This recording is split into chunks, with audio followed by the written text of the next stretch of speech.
로마서 6장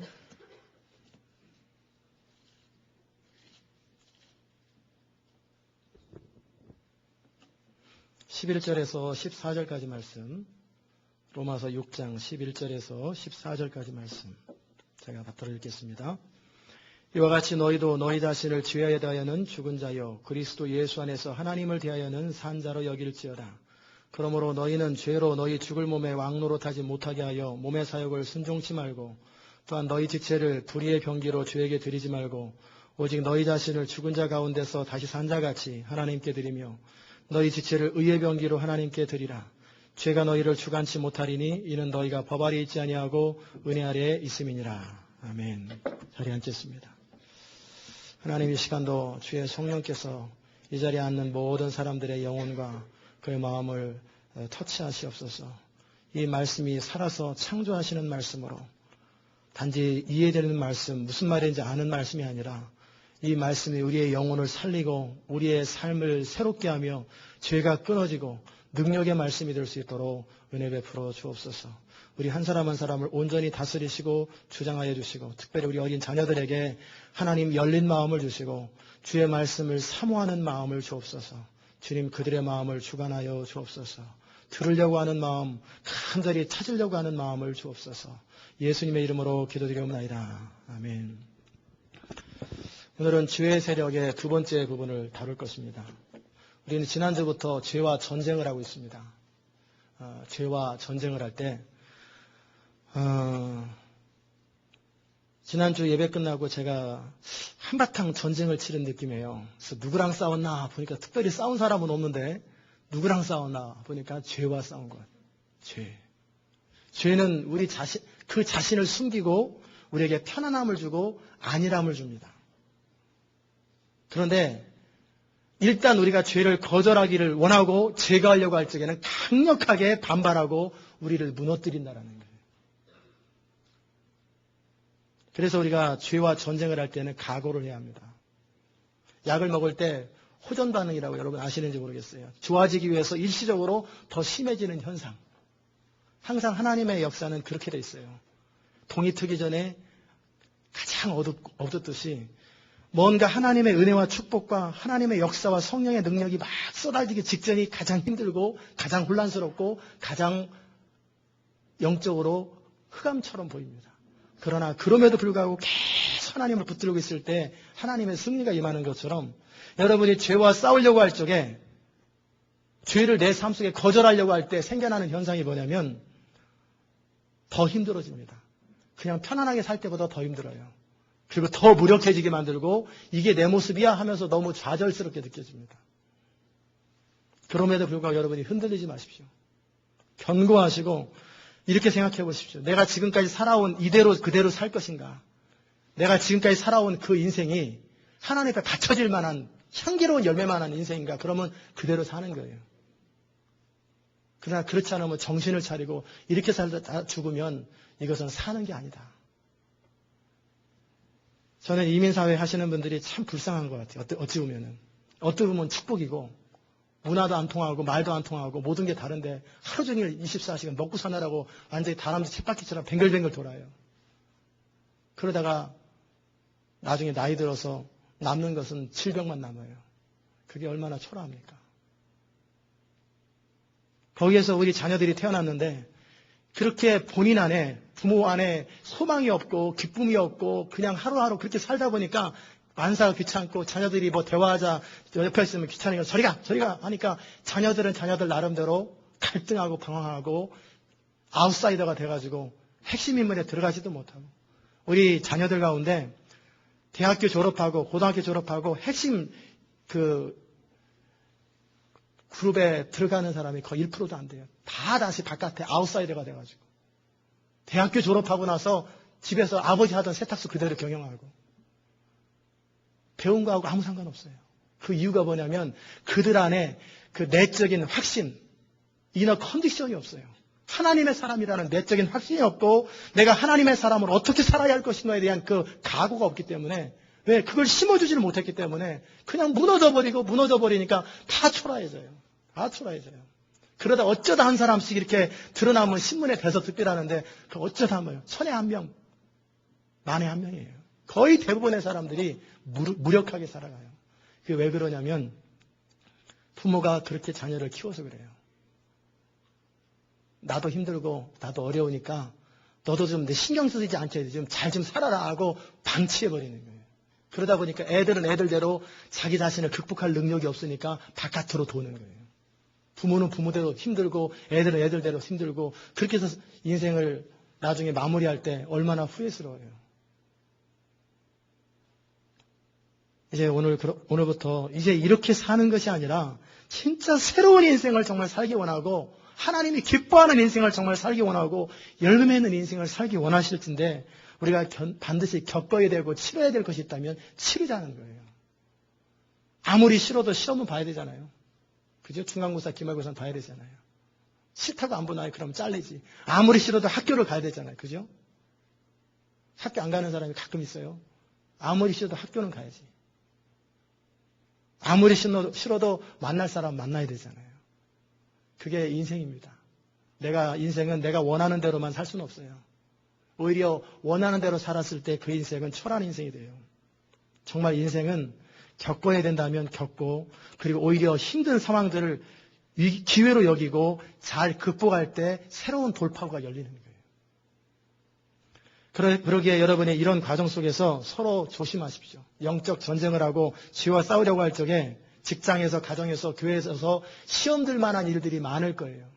담배를 끊으려고 하면 굉장히 예민해지잖아요. 도박을 끊으려고 그러면 굉장히 민감해져요. 내가 하던 텔레비를 안 보려고 그러면 심심해서 견디지 못해요. 내가 뭔가 하다가 안 할 때, 나타날 때 옆에서 싫은 소리 한마디 하면 그 사람한테 완전히 그냥 쏟아붓는 거예요. 그러기에 서로가 서로 조심하는 거예요. 죄와 싸울 적에는 힘들게 하는 일이 생기고 어려운 일이 생길 때마다 당연하게 여기시고 극복하시고 승리하시기 바랍니다. 왜냐하면 우리는 육체적인 편안함과 정신적인 편안함을 추구하는 사람이 아니라 하나님의 사람이 되고 진정 하나님을 기쁘시게 하는 것, 그것을 추구하는 사람이기 때문에 그렇습니다. 아멘이십니까? 그냥 편안하고 대충 살고 싶은 것이 아니라 나는 정말 하나님의 사람이 되고 싶다. 정말 하나님을 기쁘시게 하는 사람이 되고 싶다. 나는 정말 하나님이 원하시는 사람이 되고 싶다라고 하는 소원을 가질진데 모든 걸 참고 모든 걸 믿고 모든 걸 바라고 모든 걸 견디는 거예요. 어느 날 다윗이 태어나는 게 아니에요. 우리 교회 다윗 이름도 많고 요셉도 많고 티모티도 많고 조시아도 많고 뭐 성경의 인물들 다 많아요. 이름 졌다고 그 사람이 되는 거 아니에요. 저는 폴입니다. 폴. 이름이 폴이라고 폴이 되는 거 아니에요. 이름대로 살아야 돼요. 그 사람이 성경에서 살았던 그 모습을 받아보고 그대로 살아내야 그런 인생이 되는 것을 여러분이 믿으시기 바랍니다. 그러므로 여러분이 진짜 자기를 사랑하는 비결이 뭔지 아세요? 진짜 자기를 사랑하는 것은 죄를 극복할 줄 아는 거예요. 진짜 자기를 사랑하는 것은 내가 인생에서 승리하고 그리고 이웃을 사랑하고 하나님을 사랑하는 것은 내가 나를 붙들고 얽매이는 이 죄에서 끊어지고 하나님 안에서 은혜 안에서 충만한 인생을 살아갈 때 그게 진짜 자기를 사랑하는 거예요. 그러게 오늘 여러분이 두 번째 죄의 세력 부분을 좀 더 깊이 다룰 거예요. 다 기억하려고 하지 마세요. 그냥 듣고 지나가세요. 다 적으려고 하지 마시고 제가 주보에 다음 주 되면 써머리 다 해줍니다. 그리고 CD 다 나오니까 그냥 듣고 다가오는 것만 다가오시고 그리고 이해하려고 하고 그리고 성령께서 여러분을 깨닫게 하시면 기도하시면서 주님 그렇습니다. 주님 그렇습니다. 내 모습이 그렇습니다 하고 받아들이시면 돼요. 첫 번째 오늘 죄의 세력의 좀 더 깊은 부분을 다룰 텐데 죄는 우리를 지배합니다. 그런데 어떻게 지배하냐면 과정이 있어요. 우리 안에서 죄책감을 무뎌지게 만들어요. 우리가 민감하다고 할 때 민감한 거에는 두 가지가 있어요. 하나는 내가 좋아하는 것에 민감한 것이 있어요. 좋아하는 것이 아주 내가 좋아하는 음식이 있다. 좋아하는 색깔이 있다 그러면 눈에 탁탁 튀어요. 굉장히 민감해집니다. 반면에 싫어하는 것도 민감해집니다. 내가 싫어하는 냄새가 있다. 여러분이 혹시 느꼈는지 모르겠어요. 본당 딱 들어올 때부터 썩은 냄새 안 나세요? 냄새에 민감한 사람들은 들어올 때부터 썩은 냄새가 나요. 그리고 이번 주 중에 요 바깥에서 어떤 사람들이 담배를 폈어요. 우리 교인은 아니고 옆에서 일하시는 분들이 주중에 담배를 폈는데 문을 닫았는데도 바람에 들어서 이 안으로 본당 안에 담배 냄새가 싹 약간 스며들어 왔는데 담배 냄새를 싫어하는 사람은 바람결에 약간 들어오는 것 그것만 맡고도 다 알아요. 담배 피고 양치질하고 솔잎을 씹어도 딱 들어오면 벌써 솔잎 냄새하고 담배 냄새가 섞인 거 다 알아요. 다 캐치됩니다. 왜? 민감하기 때문에. 그래서 좋아하는 것도 민감하고 싫어하는 것도 민감한 거예요. 마찬가지로 믿는 자는 이런 민감함을 가지고 죄를 거절하고 하나님을 추구하는 거거든요. 그리고 영적으로도 센시티브해야 돼요. 굉장히 성령님께서 지금 뭘 원하시는지, 이 교회 가운데 하나님이 뭘 하기 원하시는지. 그저 따르는 사람들은 어떤 사람들이냐면요. 남들 다 가고 나면 나중에 그때 이해하는 사람들은 따라다니는 사람들이에요. 그러나 이끄는 사람, 리더들은 뭐냐면 이미 남들보다 먼저 보고 먼저 앞서고 그리고 먼저 한 발을 내딛는 사람들은 누군가를 이끄는 사람이 돼요. 그러기에 여러분이 하나님 앞에서도 민감하고 죄에 대해서도 민감해야 돼요. 믿는 자는 죄를 저지를 때 죄를 저질렀을 때 예상되는 죄책감 때문에 죄를 거절하고 또 죄를 지었을 때 느끼는 죄책감으로 죄를 뉘우치는 거예요. 그런데 죄의 세력은 우리로 하여금 그 죄에 대해서 무뎌지게 하는 거예요. 우리의 생각 속에서 죄에 대해서 무뎌지게 만들고 생각하지 못하고 의식조차 못하게 만들어버리는 거예요. 대신에 죄에 대한 생각을 즐거워하고 상상하고 그 다음 연속극에 그 다음 그 주인공이 어떻게 됐을까? 이렇게 말을 했는데 어떻게 됐을까? 예배 시간에도 계속 그 생각을 만들어요. 죄를 추구하게 만들어요. 드라마 보는 게 죄는 아니에요. 그러나 하나님의 일을 안 하고 성경도 안 읽으면서 드라마를 보는 건 죄입니다. 기도도 안 하면서 드라마 보는 건 죄예요. 할 거 다 하고 여가 시간에 보는 건 혹시 경관에 도움은 안 되지만 그래도 오케이 그럴 수는 있어요.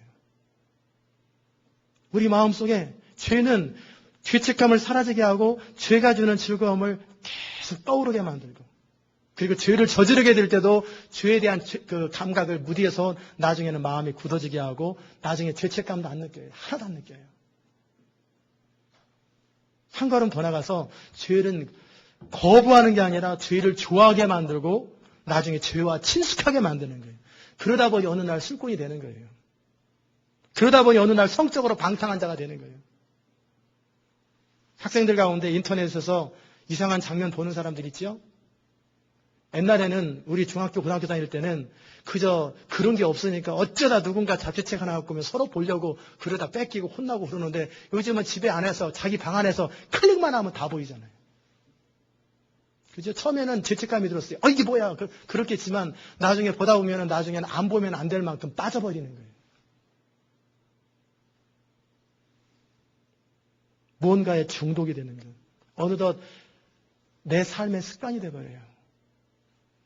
그래서 어떤 집사님 가운데 한 분은 끊으셨는데 담배를 얼만큼 좋아했냐면 샤워하면서도 샤워 옆에다 놓고 샤워하고 한 번 또 펴고 또 계속 샤워하고 그 정도로 담배를 좋아했어요. 얼마나 좋아하면 24시간 성냥이 필요 없어요. 그냥 계속 담배 그냥 성냥이 필요 없고 그냥 한 번 켜면 잘 때까지 그냥 그대로 한 번에 스트레이트로 그 정도로 담배를 좋아하는 사람이 있었단 말이에요. 근데 끊었죠. 그 정도로 하나님을 좋아해야 돼요. 그 정도로 하나님과의 관계가 끊어지지 말아야 돼요. 계속 줄담배를 피는 것처럼 계속 성령 안에서 기뻐하고 즐거워하는 거예요. 그게 하나님의 사람이에요. 우리 하나님의 사람들이 거듭날 때 죄에 대해서 민감하고 거부하는 마음이 생기는 것이 정상이고 은혜에 대해서는 사모하고 추구하는 게 정상인데 죄가 그 사람을 지배하면 어느 순간에 반대 현상이 생겨요. 죄는 좋아하고 은혜를 추구하려고 하고 은혜 받으러 가자라면 귀찮아하고 싫어하고 이게 뭐냐면 죄의 종이 되었다라는 증거예요. 그러니까 옳은 얘기하면 듣기 싫어해요. 죄인의 특징은 뭔지 아세요? 자기 죄를 지적하면 듣기 싫어해요. 너나 잘해. 잔소리 그만해. 그게 뭐냐면 자기가 죄인이라는 걸 지금 말하고 있는 거예요. 죄가 우리를 지배하면 죄책감이 사라집니다. 은혜에서 점점 멀어지고 그리고 나서 죄가 우리를 지배할 때 무뎌지는데 자기 스스로 죄가 어떤 철렁하는 그런 느낌, 죄책감을 통해서 자기 죄를 극복하겠다고 하는 것은 이미 시간이 지나가는 거예요. 죄책감을 통해서 죄를 극복하는 것은요, 영적으로 센시티브하고 아주 민감한 사람들이 할 수 있는 것이고, 이미 죄의 지배를 받은 사람들은 죄책감도 없고 죄책감을 넘어설 만큼 죄를 좋아해요. 그러다 보면 하나님이 인간을 창조하신 목적을 놓쳐버립니다. 시간을 낭비하고 물질을 낭비하고 초라한 인생이 돼버리는 거예요. 우리 10대 유스 아이들, 하나님 앞에 진짜 쓰임받기 원하는 사람들이 있다면 10대 때 주님 만나세요. 진짜 하나님 앞에 그냥 교회 다니는 것 말고 진짜 하나님의 사람이 되는 사람들은 10대, 티네이저 때 대부분 주님 만나요. 그때 헌신하고 자기 인생을 주님께 드려요. 10대 때. 그때 완전히 늦은 사람들이 20대 초반이나 20대 중반에 주님을 만나요. 그 정도로 10대가 굉장히 중요합니다. 10대가 인생이 결정되는 굉장히 중요한 시간이에요. 그때 주님을 만나고 주님 앞에 헌신된 사람들을 하나님이 계속 10년, 15년 동안 이끌어 갔습니다. 하나님 앞에 쓰임받는 사람들은 내가 주님 만났다고 그 다음부터 쓰임받는 거 아니에요. 어느 정도 쓰임받지만 하나님을 진짜 만나고 하나님 앞에 헌신하고 내 인생을 하나님께 드린 다음부터 10년에서 15년 정도 뒤에 그때서부터 본격적으로 쓰임받기 시작해요. 10년에서 15년 뒤에. 그렇다면 여러분이 지금 주님 앞에 사모하는 마음으로 자기 인생을 생각하면서 주님, 내가 하나님을 만나기 원합니다. 주님을 만나기 원한다는 간절한 마음이 있어야 돼요. 제가 그래도 종종 우리 아이들을 대하면서 성령을 알고 하나님을 만나고 주님을 안다라는 이야기를 들으면서 감사한 마음이 있어요. 여러분 10대 가운데 이미 여러분이 성령을 체험하고 그리고 하나님을 인격적으로 만나고 그리고 주의 음성을 듣고 하나님의 음성을 듣고 그 체험해 본 사람이 있을 거예요. 계속 추구하세요. 계속 추구하세요. 그리고 한 번도 도대체 주님의 음성을 들어본 적이 없다. 성령을 받아본 적이 없다. 나는 방언할지도 모른다. 그리고 나는 정말 성령의 이끌림을 받는 게 뭔지 모른다. 그런 분이 어른이든 아이들이 있으면 오늘부터 금식을 하든지 추구하세요. 계속 사모하세요. 성령을 따라 살지 않는 것은 죄밖에 못 짓는 거 없어요. 죄밖에 짓는 거 없어요. 사모하십시오. 두 번째, 이제 한 단계 더 나가서 죄의 지배 상태에서도 믿는 자가 경험하는 게 있어요. 죄의 지배를 받으면 일단 영적으로 활기가 떨어지고 무기력한 상태에서 정욕에 끌리는 그 정욕이 우리 안에서 이끌어가는데 그 디자이어가 굉장히 강력하기 때문에 그렇게 살아가는데 그렇다고 해서 그런 사람들은 그렇게만 사느냐? 그것도 아니라는 거예요. 그렇기 때문에 사람들이 자꾸 속아요. 지금 몇 가지를 제가 말씀드릴 때 우리가 속기 쉬운 것이 뭐냐면 죄의 지배 아래서도 은사들을 경험한다는 거예요. 특이하죠?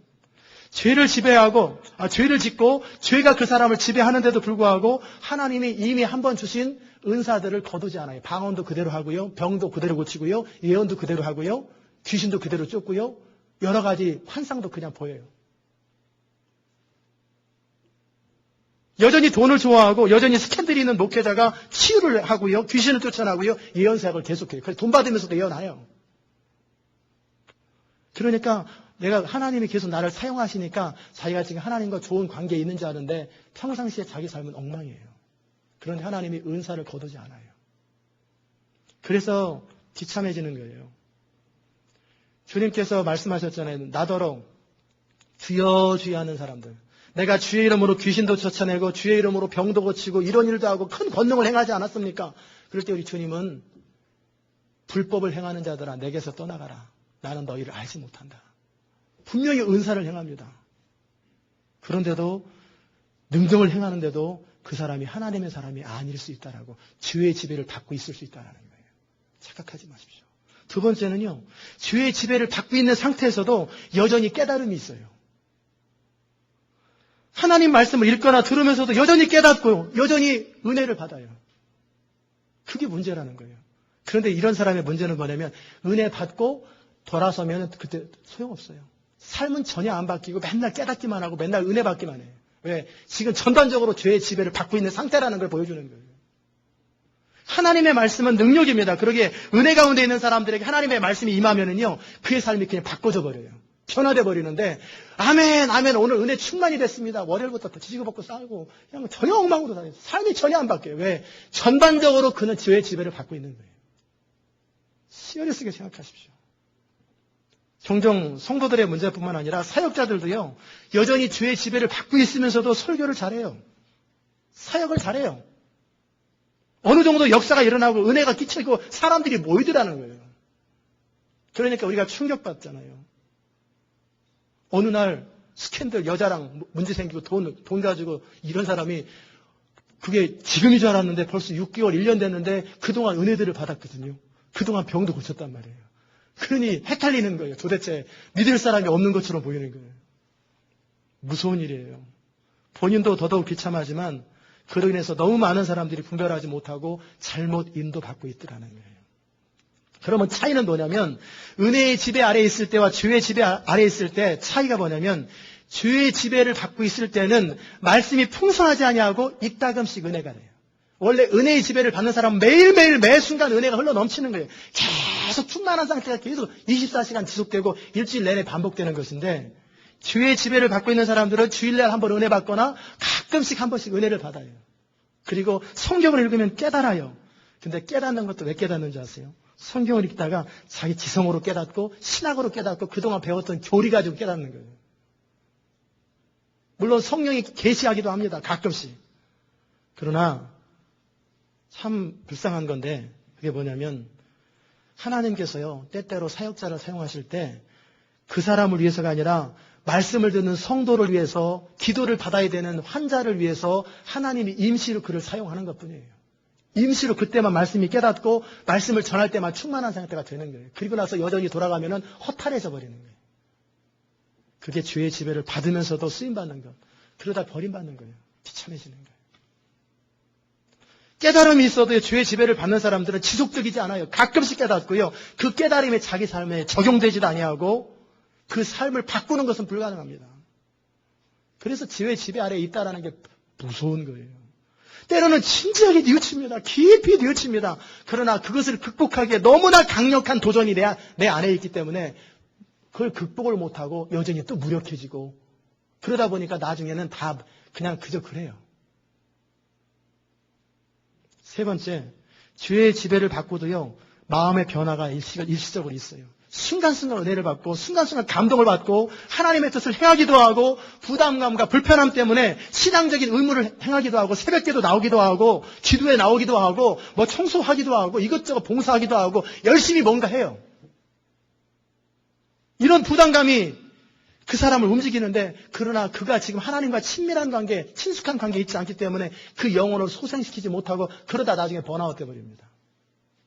열심히 하다가 나중에 실족돼 있어요. 그게 왜냐하면 전반적으로 죄의 지배를 받고 있는 사람들이 죄책감 때문에 부담 때문에 책임감 때문에 하나님이 그냥 잠시 함께 하셔서 하는 건데 진짜 하나님과 친밀한 관계가 지금 없다라는 거예요. 그래서 번아웃 되는 거예요. 여러분이 사역자가 번아웃 될 때 여러 가지 쉬어야 될 때도 있지만 그러나 대부분의 경우는 하나님과 관계가 없는 상태에서 일만 해서 그러는 거예요. 흘러넘치는 은혜가 없는 상태에서 사역만 해서 번아웃 되는 거예요. 때로는 하나님의 심판이 두려워서 자기 체면 때문에 일단 일시적으로 결단도 하지만 여전히 죄를 극복 못합니다. 또 무너집니다. 때로는 감동이 돼서 도덕적인 의무를 하고 자선사업을 하기도 하고 이것저것 하기도 합니다. 그러니까 우리는 겉으로 볼 때 그런 사람 보면서 굉장히 괜찮은 사람 같아요. 그러나 속을 들여다보면 가까이서 보면 너무나 한심한 인생이에요.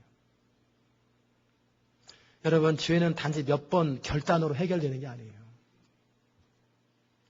구체적이고 지속적으로 피 흘리기까지 싸우고 울부짖고 기도하고 성령의 도움을 구하면서 애통하고 계속 죄와 싸워야지 죄가 끊어지는 것이지 한 번 결단했다고 은혜 받았다고 죄가 끊어지면 잠시 그럴 수 있어요. 죄가 살짝 이렇게 숨어 있다가 다시 또 돌아나와요. 잠시. 근데 자기는 변하는 거로 착각을 해요. 그 다음에 네 번째로 죄의 지배 아래서도 회개도 합니다. 뉘우치기도 해요. 하나님께서 그들의 마음을 만지실 때 그 만진 것을 통해서 계속 깊이 들어가야 되는데 그때 잠시 순간적으로 애통해하고 안타까워합니다. 그런데 그 회개가 일시적이에요.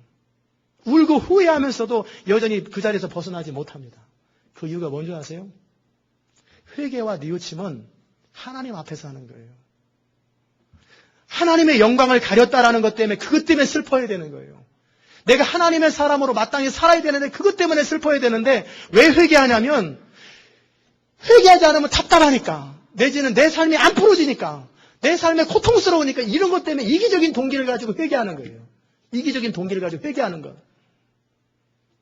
이기적인 동기가 회개의 출발이에요. 그러니까 결국 울고 짜고 할 뿐이지. 그때뿐이에요. 카타르시스처럼 그때 잠깐 기분 전환하는 것뿐이에요. 여전히 그는 또 죄에 사로잡혀 있습니다. 그러다 보면 나중에 더 나빠집니다. 더 나빠지고 더 강팍해져요. 기도했는데 소용없어요. 성경 공부했는데 소용없어요. 점점 강팍해지는 거예요. 왜? 전반적으로 지금 죄와 진지하게 싸울 마음이 없이 어떻게 남의 도움으로, 성령의 도움으로 슬쩍 벗어나고 싶어 하는 거예요. 그러나 부딪혀야 될 땐 부딪혀야 되는 거예요. 죄의 지배에 있을 때 회개도 지속적이지 않습니다. 하나님의 말씀을 통해서 지적을 받을 때 마음이 아파서 일시적으로 뉘우칩니다. 그러나 결국 세례 요한을 죽였던 헤롯처럼 깨닫고 뉘우치긴 하지만 결국은 변화되지 않고 변화되지 않은 상태에서 더 악한 일을 저지르잖아요. 세례 요한을 죽여버리잖아요. 그게 비참한 거예요. 그러기에 근본적으로 마음을 돌이키고 중심이 그래서 다윗이 내가 하나님 앞에서 범죄했다고 그러는 거예요. 죄는 사람 앞에 자기 자신한테 한 게 아니라 하나님 앞에서 범죄한 거예요. 하나님의 영광 때문에 회개하는 거예요. 내 삶이 불편하고 축복이 막히기 때문에 회개하는 것이 아니고 너무나 이기적이잖아요. 하나님의 영광을 가렸고 하나님의 마음을 아프게 한 것, 그것 때문에 중심으로 회개하는 거예요. 그게 진정한 회개고 그게 애통함이 되는 거예요.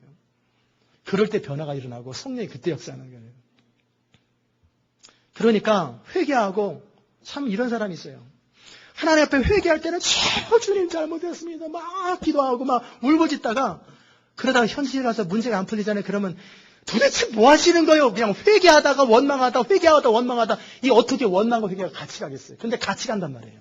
이스라엘 백성들이 광야에서 하나님을 사랑한다고 찬양하고 막 경배하고 회개하다가 그 즉시에 원망하다가 즉시에 모세를 돌로 쳐 죽이려고 하다가 똑같은 사람이 같은 일을 상황에 따라 바뀌는 거. 그게 뭔지 아세요? 이기적인 동기로 회개하고 이기적인 동기로 하나님 앞에 서기 때문에 그러는 거예요. 중심으로 하나님 앞에 회개한 사람들은 상황이 어려워지면 오히려 하나님을 기대하고 상황이 좋아지면 하나님께 감사하고 동일한 마음에 어떻게 한 입 갖고 두 마리 나오겠어요? 동일하게 나오는 거예요. 근데 이거를 저희가 뭐라고 그러냐면 인생이 다 그런 거야. 다 부족해서 그러는 거지. 컴프로마이즈, 합리화하도록 만들어요. 무슨 말씀인지 지금 이해되시죠? 회개도 진지한 회개가 아니에요. 그러기에 희한한 게 하나님을 원망하는 마음하고요. 은혜를 받았다라는 마음하고 같이 간다란 말이에요. 이것은 전반적으로 죄의 지배를 받고 있다라는 거예요. 다시 말하면 여전히 자기 인생이 중요하고 자기 자신을 사랑하고 내 가정이 중요하고 내 인생 잘 되는 게 이게 핵심이에요. 그렇기 때문에 원망이 나오는 거예요. 그러나 하나님을 진짜 사랑하는 사람, 은혜의 다스림을 받는 사람은 내가 죽어도 살아도 상관없어요. 내가 살든지 죽든지 내 안에 그리스도만이 영광 받을 수 있다면 나는 기뻐하고 기뻐하리라. 이런 사람 원망이라는 게 없어요. 원통하다, 하나님 믿어봐야 섭섭하다, 그런 거 없어요. 제가 청년 때 이야기를 말씀드릴게요. 30살이 되기 전까지 25살 때부터 30살 때까지 하나님 앞에 쓰임받았습니다. 그러나 여전히 저는 죄의 지배를 받고 있는 상태예요. 기도회를 인도하면 청년들이 전부 다 은혜를 받습니다. 전부 다 방언하고 통역하고 막 일어나요.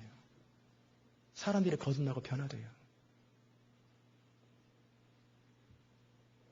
그리고 그러기에 더 열심히 전도하고 더 열심히 기도하고 더 열심히 성경 보고 그랬습니다. 그런데 언제 제가 본 모습이 드러나는 줄 아세요? 그렇게 열심히 하면은 하나님이 도울 줄 알았는데 제 인생은 점점 3년이 지나고 4년이 지나도 안 풀리더라는 거예요. 그러다 마지막 이 정도는 되겠지 하고 고시는 좀 어려워서 그렇지만 내가 한국전력공사 그 시험을 봐가지고 이 정도는 되겠지 하다 떨어졌단 말이에요. 그러니까 분노가 치미는 거예요. 내 이제 더 이상 하나님 안 믿어. 내 인생 돕지도 않는 하나님. 내가 지난 5년이 아깝다 아까워. 난 절이나 다닌다. 그러고 있는 내 모습이 뭐겠어요? 죄의 지배를 전반적으로 받고 있었는데 임시로 하나님이 은혜 가운데 저를 사용했던 것뿐이에요. 제 중심에는 여전히 저를 사랑하고 제 인생을 사랑하고 내 욕심을 사랑하는 거예요. 이게 죄의 지배를 받고 있다라는 현상이에요. 그러니까 어느 순간에 그토록 그러니까 아마 제 모습을 봤으면 이해 못했을 거예요. 숟가락으로 삿대질하면서 막 지팡이라도 있으면 하늘에 던지고 싶고 막 분노가 치미는데 그 전까지만 해도 오직 예수, 오직 믿음 막 그렇게 외쳤던 사람이 어떻게 한 번에 그렇게 됐어요? 전반적으로 제 인생에 가장 중요한 건 제 인생 자신이 중요했기 때문에. 그는 은혜 가운데 있는 사람이 아니에요. 진짜 은혜 가운데 있는 사람은 하나님 그분의 영광이 중심이고 예수 그리스도 그분이 중심이고 나는 살아도 죽어도 상관없어요. 잘 돼도 흥해도 안 돼도 아무 상관없어요. 주의 은혜 가운데 잘 될 때도 있는 거고 흥할 때도 있는 거고 망할 때도 있는 거고 어려움 겪을 때도 있는 거고 그럼에도 모든 것이 합력하여 선을 이룰 것을 믿으면서 끝까지 하나님을 향해서 소망이 끊어지지 않는 거예요. 그게 은혜 가운데 지금 살고 있는 거예요. 자신을 돌아보시기 바랍니다. 주의 지배 아래 있어도 결단을 합니다. 하나님 앞에 나와가지고 앞에 나와서 결단하십시오. 일어서십시오. 여러분 다 일단하고 손 들고 소원일 뿐이에요. 결단도 하고 별거 다 합니다. 그런데 여전히 죄를 극복하지 못합니다. 실증이 나고 게으름이 나고 그러니까 내 모습 이대로 주 받아옵소서 막 결단하고 하나님 막 울부짖다가 한 수요일이나 한 며칠 지나고 나면은 아휴 귀찮다. 이게 뭐예요? 그냥 분위기에 결단하는 거예요. 물론 감동도 받아서 결단하지만 결단이 중요한 것이 아니라 그 결단과 함께 내가 명심할 것은 진지하게 죄를 끊고 하나님의 사람이 되기 원하는 그 간절함이 정말 사모함이 있는 거예요. 그 안에 추구함이 있어야 되는 거예요. 그래야 죄가 끊어지고 그래야 인생이 바뀌는 거예요. 아멘이십니까? 무슨 말인지 다 이해되셨을 거예요. 무슨 말인지. 신자가 명심할 것은 뭐냐면 겉으로 드러나는 것에 의해서 자기 자신을 속이지 말고 다른 사람에게 속지 마세요. 그런데 하나님은 우리 중심을 보세요. 참 희한하게요. 쓰임받을 것 같은 사람은 안 쓰임받고 글쎄 쓰임받을지 모를 것 같은 사람은 쓰임받아요. 희한해요. 왜? 여호와는 중심을 보시기 때문에 그래요. 하나님은 중심을 보시기 때문에 거짓 평안을 일시적으로 편안함을 원하고 하나님과의 관계든지 사람과의 관계든지 문제가 해결되기 항상 문제 해결되고 문제 없는 상태, 갈등 없는 상태를 추구하는 이런 사람들은요. 진정한 평화가 없어요. 2번 문제 또 나와요. 3번 문제 또 나와요. 계속 나와요, 문제가. 진정한 만족이 없어요. 감격스러움이 없고 열매가 없어요. 한평생 뒤지고 볶다 살다가 죽는 거예요. 그게 비참한 거죠. 하나님은 우리의 중심을 보시기 때문에 우리의 중심이 하나님께 받쳐져 있잖아요. 중심이 하나님께 들여져 있으면요. 환경을 초월하는 기쁨이 흘러넘치고 평강이 흘러넘치고 진정한 만족이 흘러넘치고요. 그것이 진짜 성도의 기쁨이고 은혜 가운데 사는 거예요. 그래서 감옥에 들어가서도 찬양하고 기뻐하는 거예요. 가장 칠흑 같은 어둠 속에서도 소망이 계속 넘쳐나는 거예요. 그러기에 요셉을 하나님께서 총리로 세우는 거예요. 너는 이제 모든 것을 감당할 수준이 된다. 그 다음에 세 번째 주제로 여러분과 함께 나누려고 하는 게 뭐냐면 주의 지배 아래 있을 적에 나타나는 현상들이에요. 죄가 어떻게 하나? 죄는 우리 상상을 통해서 다스려요. 사람들이 실제 죄를 저지르는 것보다 상상을 하기를 좋아하는 이유가 뭔지 아세요? 가령 어떤 여자나 남자를 보고 음란한 생각을 한다고 해봅시다. 실제 가서 저지르면 감옥에 가거나 문제가 돼요. 그러나 상상만 하면 문제가 안 되거든요. 상상만 하면 감옥에 안 가요. 창피 안 당해요. 그러니까 상상으로 죄를 저지르도록 죄의 세력이 계속 충동하는 거예요. 그리고 나서 머릿속에서 생각 속에서 계속 죄된 생각을 하도록 만들어요. 음란하게 만들고 상상하게 만들고 그렇게 만들고 이 상상으로만 하면은 양심의 가책을 좀 덜 받거든요. 그러기에 죄의 지배 아래에 있는 사람은 먼저 상상을 통해 범죄를 하고 나중에 계속 상상이 진해지면 실제 저질러 버립니다. 반면에 은혜 가운데 있을 때도 그런 상상을 하게 됩니다. 순간순간 상상을 통해 즐거움을 느낄 때가 있어요. 그러나 죄의 지배 아래에 있는 사람의 상상은 은혜의 지배 아래에 있는 사람보다 더 지속적으로 상습적으로 상상 속의 범죄를 계속 즐기고 오히려 당기고 그 꿈이 계속되길 바라고 그 상상이 계속되길 바라요. 그걸 즐긴단 말이에요. 은혜 가운데 있는 사람들도 순간순간 이런 생각들이 스쳐가지만 끊기 원하고 거절하기 원해요. 그러나 죄 가운데 있는 사람들은요. 그런 상상이 있으면 안 끊어지기 원하고 계속 상상을 킵합니다. 그게 지금 죄의 지배 아래에 있다라는 거예요. 죄의 지배 아래에 있을 때는 상상을 통해 죄를 짓는 것에 대해 마음에 저항이 없고 약해지기 때문에 주의 집 아래에 있는 사람들은 상상이 주는 즐거움을 좋아합니다. 그러나 은혜 아래에 있는 사람들은요, 상상으로 인해서 은혜가 떨어질까봐, 하나님과 관계가 멀어질까봐 그것 때문에 두려워하고 자기 생각을 지키고 자기 마음을 지키고 차단해버리고 은혜 가운데 거하는 거예요. 아멘이십니까? 여러분 안에 어떤 이상한 생각이 들고 미워하는 마음이 들고 분노하는 마음이 들고 막 그럴 때, 그런 생각에 스쳐 들어올 때 주의 지배라 있는 사람들은 내가 이렇게 화를 내고 분을 내는 게 마땅해 하면서 계속 그 생각을 유지하는 거예요. 그러나 은혜 가운데 있는 사람들은요, 실제 저 사람이 내 돈을 빼갔고 실제 저 사람이 나한테 침을 뱉었다 할지라도, 화가 나고 분노가 난다 할지라도 분노의 감정, 미움의 감정이 자기를 다스리지 못하도록 해요. 왜냐하면 하나님과 관계가 깨지기 때문에 그래요. 나는 내 화난 것보다, 기분 나쁜 것보다, 내 자존심보다 뭐가 더 중요하냐면 하나님과의 관계가 더 중요한 거예요. 하나님을 만나는 게 더 중요한 거예요. 하나님의 은혜를 계속 지속하는 게 더 중요하기 때문에 그런 것들을 거절해버리는 거예요. 그게 하나님의 사람들이에요. 아멘이십니까? 그 다음에 두 번째, 특정한 욕망이 그의 마음을 사로잡아요. 주의 지배 아래에 있을 때는 떠오르는 악한 생각들을 털어놓고 마음을 지키지 않기 때문에 그 욕망이 계속 그 사람을 지배합니다. 그냥 우발적으로, 순간적으로 탁 떠오르는 것은 내 잘못이 아닙니다. 그런데 그것이 나를 계속 지배하려면 분명하게 1초를 넘기고 5초를 넘기고 10초를 넘기고 1분을 넘기고 1시간을 넘기는 것은 내 의지적인 동의가 있는 거예요. 내가 분명히 동의한 거예요. 내가 원하는 거예요. 그래서 가인에게 하나님이 말씀하신 거예요. 가인이 화가 났어요. 왜 아벨의 제사는 받는데 내 제사는 안 받나? 질투가 나고 분노가 침입니다. 그럴 때 하나님께서 가인에게 했던 말이 뭔지 아세요? 죄의 소원은 너에게 있으나 너는 죄를 다스릴지니라. 죄를 다스리라는 거예요. 근데 가인은 그 하나님의 명령을 지키지 못했어요. 죄를 다스리지 못하니 결국은 살인을 저질러 버린 거예요. 사람은 누구나 자기 마음으로 사랑하는 것을 따라 살기 마련이에요. 죄가 공격하는 건 그러기에 마음의 원함을 공격해요. 원하는 것. 우리 마음에 정말 원하는 게 뭔지 그것을 통해서 공격을 해요. 돈을 좋아하는 사람은 돈을 통해서 시험을 들고요.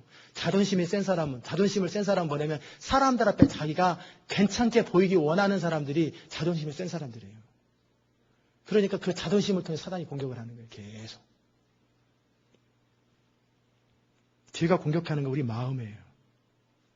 그러기에 우리 마음을 사로잡고 있는 악한 욕망에서 벗어나려면 성령 안에서 깨닫고 그 다음에 깨달았으면 그것을 거절하고 약화시키기 위해서 절심을 다해서 기도해야 되는데 문제는 그런 비슷한 사람들을 또 찾아다녀요. 자기랑 비슷한 생각하는 사람을 만나요. 그래서 셀 그룹 안에서 은혜 가운데 있는 셀은 계속 은혜 가운데 가고 불평하는 셀은 계속 불평 쪽으로 가는 거예요. 왜? 끼리끼리 만나거든요. 그러기에 우리가 이 죄를 극복하고 떠오르는 것들을 극복하려면 은혜의 수단에 참여해야 돼요.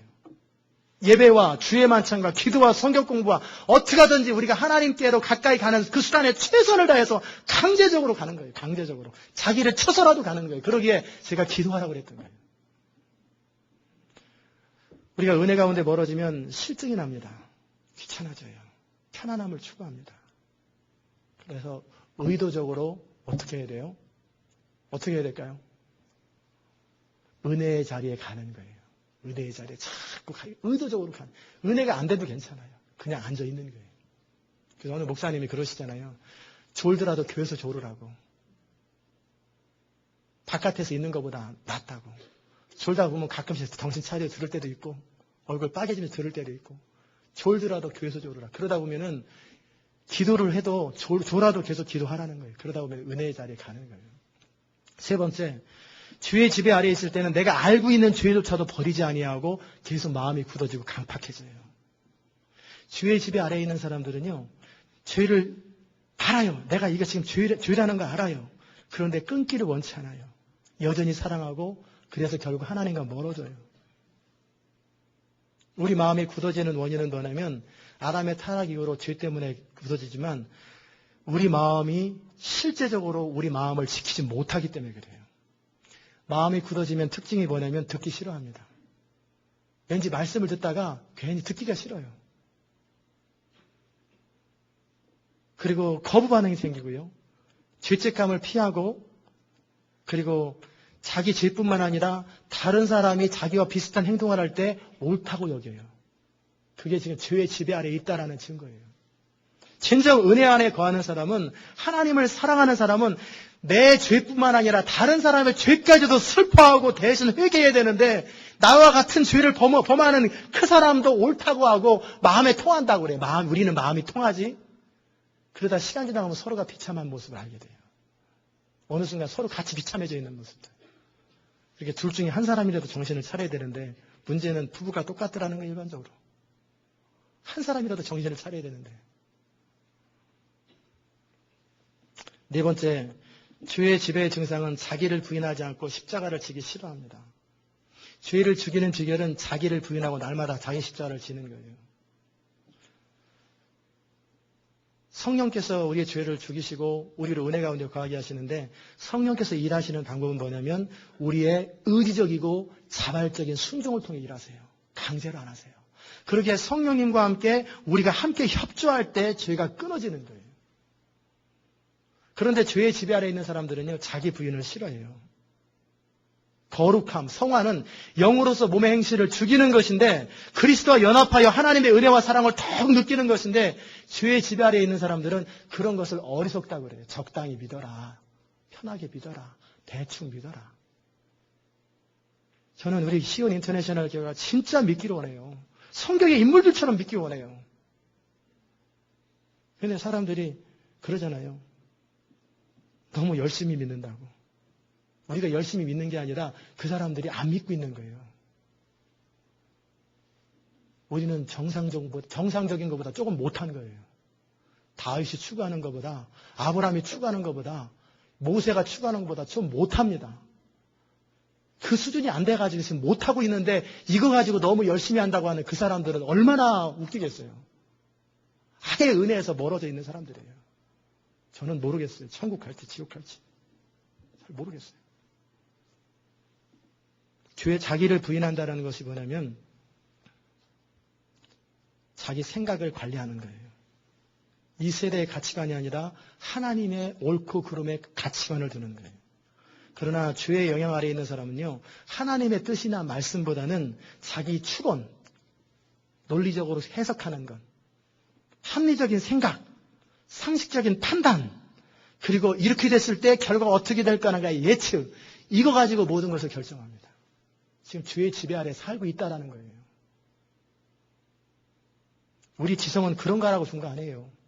우리 지성은 하나님의 말씀을 분별하고 하나님의 분별될 말씀을 가지고 이 땅에서 하나님의 말씀대로 살아가는 일에서 머리를 사용해야 되는데, 하나님의 뜻과 내 뜻이 부딪히면은 하나님의 뜻을 슬그머니 놓고 내 뜻을 추구하는 거예요. 그런 사람들의 특징이 뭔지 아세요? 성경을 읽을 때 자기가 은혜 되는 데만 읽어요.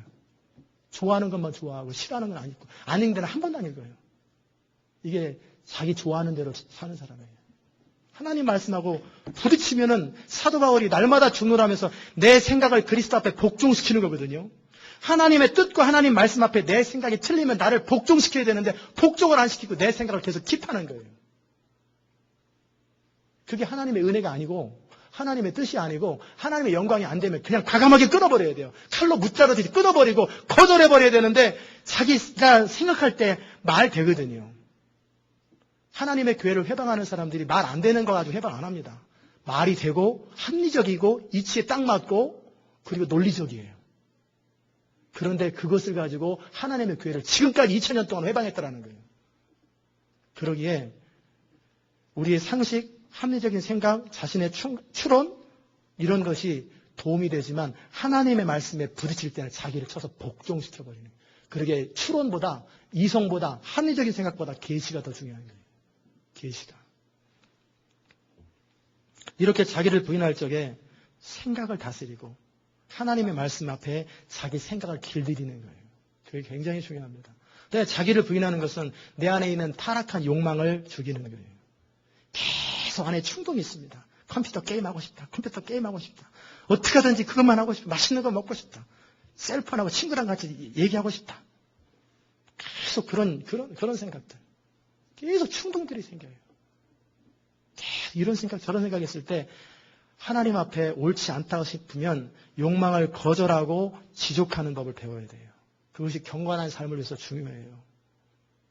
죄를 죽이는 것은 이렇듯 우리 욕망을 거절하는, 잘못된 욕망을 거절하고 거기에 굴복하기를 거절하면서 하나님 앞에 울부짖는 거예요. 그 싸움을 싸워야죠. 그 싸움을. 눈을 뜨시고 졸지 마시고. 자기 부인의 더 적극적인 측면은 내 이웃을 사랑하고 하나님을 사랑하는 거예요. 죄의 지배를 받는 사람들이 자기 만족을 빼고는 자기 손에 안 봅니다. 자기 이익에 굉장히 민감해요. 돈에 민감하고 굉장히 자기 이익에 민감해요. 왜냐하면 자기를 사랑하기 때문에. 이것을 깨트릴 수 있는 방법은 의도적으로 자기를 희생하는 거예요. 의도적으로 손해를 보는 거예요.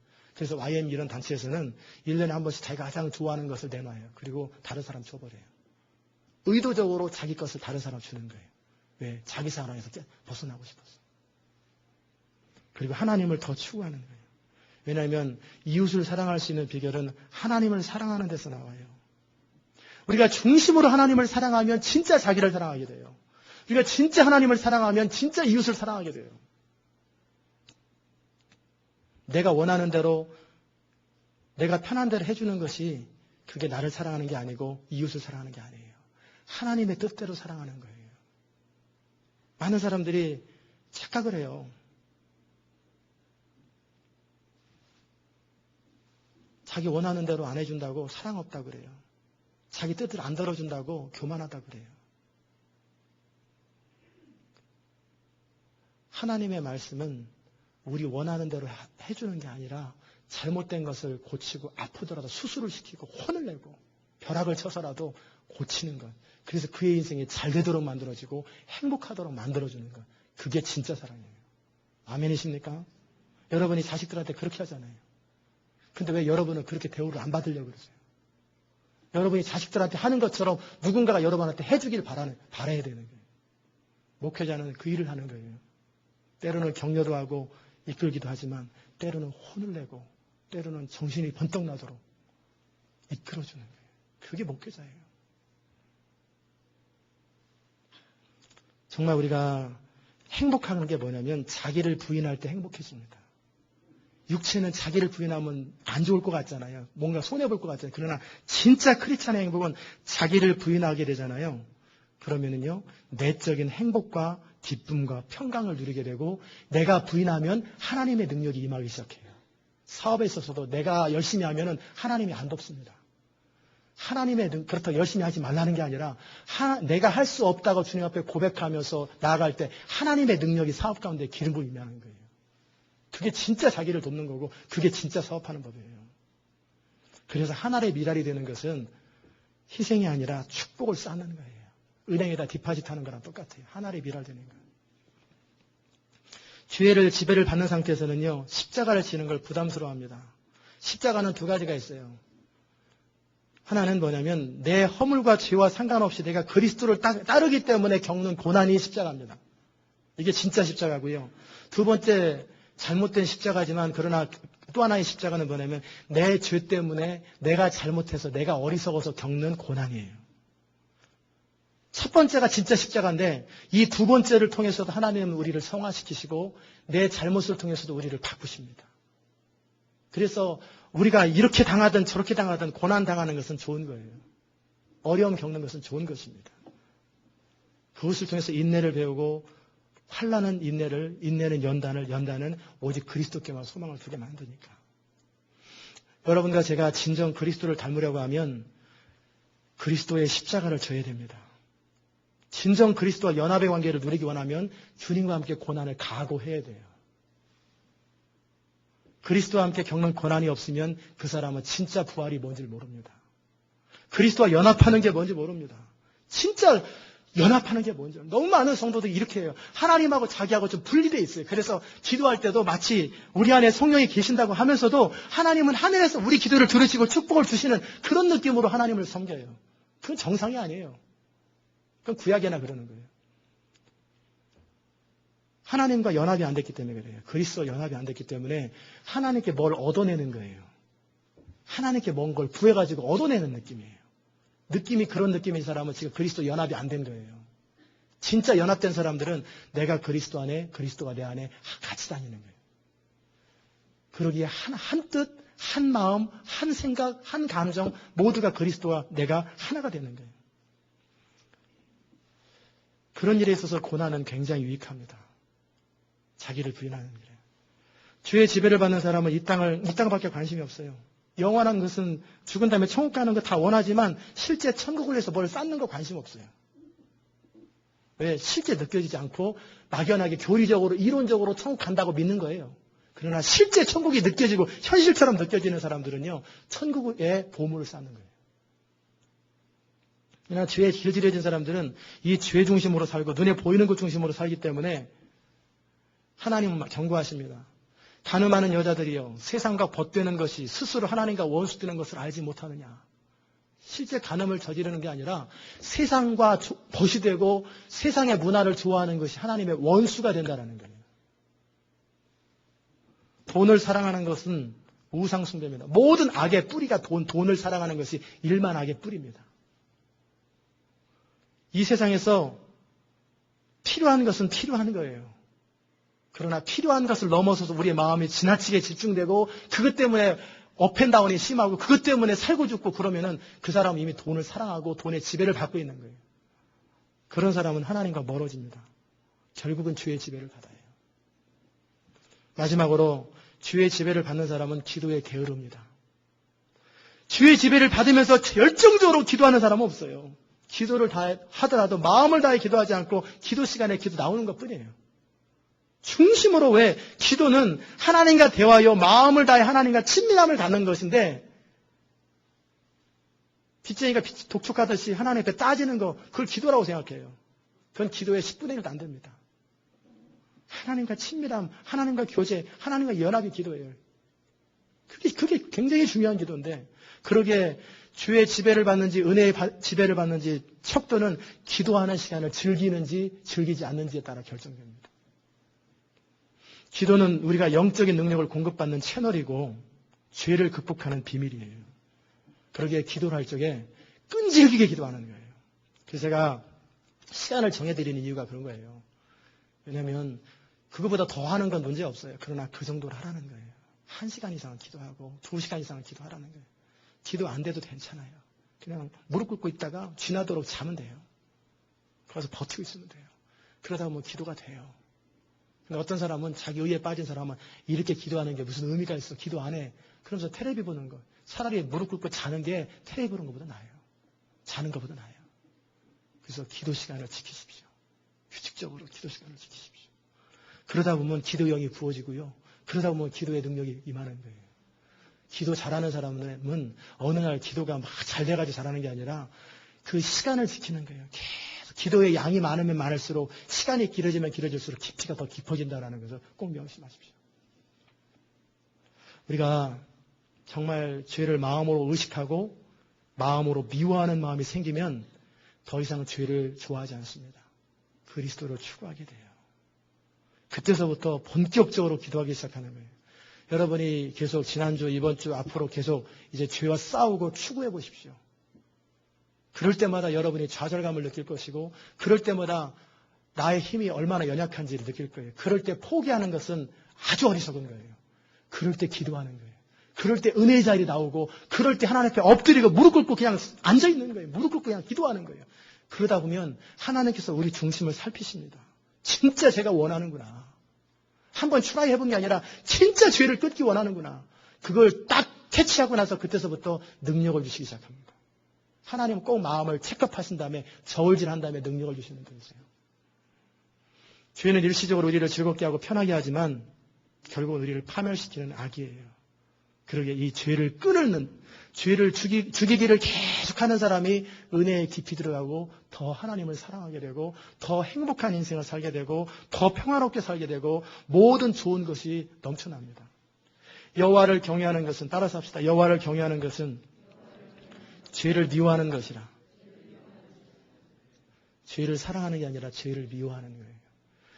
여러분이 인생에 잘되기 원하고 행복하기 원하고 풍성하기 원하고 열매 맺기 원한다면 방법은 한 가지밖에 없어요.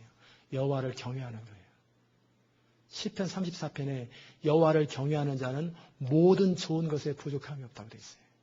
여러분이 물질이든 건강이든 관계든 기타 여러분의 인생에 아쉬운 게 많고 안 되는 게 많고 부족한 게 많고 모자라는 게 많으면 답이 뭐냐면 내가 지금 여호와를 경외하고 있지 않다라는 거예요. 그게 정답입니다. 그럼 벗어나세요. 여호와를 경외하는 것에 이코르는 뭐냐면 죄를 미워하는 거예요.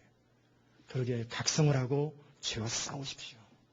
말씀 마무리하면서 여러분 우리는 한 번밖에 없는 인생을 삽니다. 그리고 우리 인생은 그리스도께서 피값 주고 사신 인생이에요.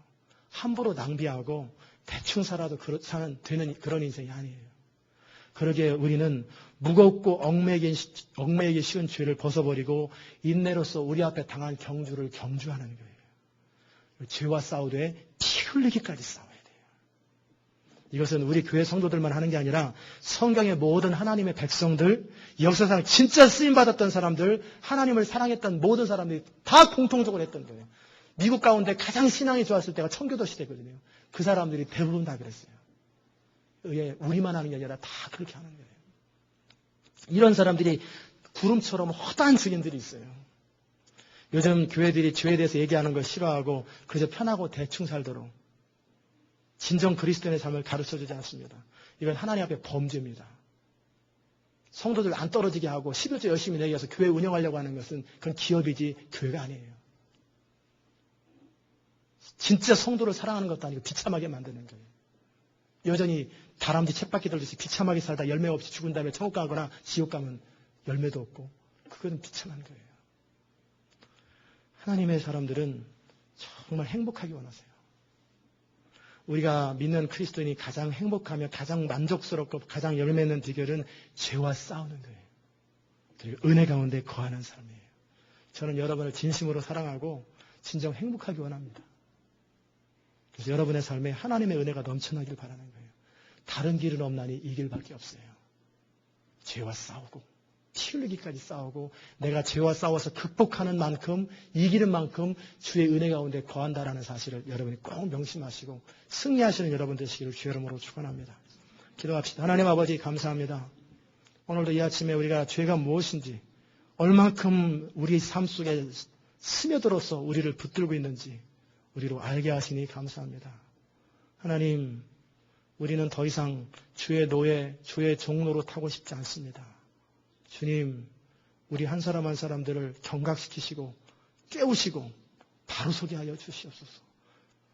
사랑하는 남편과 아내가 있고 자녀들이 있고 우리 자신이 있는데 이웃이 있는데 그들을 정말로 사랑하기 원한다면 하나님의 사람 되고 하나님의 방법으로 사랑하는 것이 가장 사랑하는 길인데 하나님, 우리 안에서 이기적인 자기 사랑을 멈추고 중심으로 하나님을 사랑함으로 중심으로 남편을 사랑하고 아내를 사랑하고 자녀를 사랑하는 법을 알게 하시고 이웃을 사랑하는 법을 알게 하여 주시옵소서. 주님, 죄와 싸우되 피 흘리기까지 싸울 수 있는 각오를 주시고 은혜를 더하여 주옵소서. 예수님의 귀하신 이름으로 기도드리옵나이다. 아멘.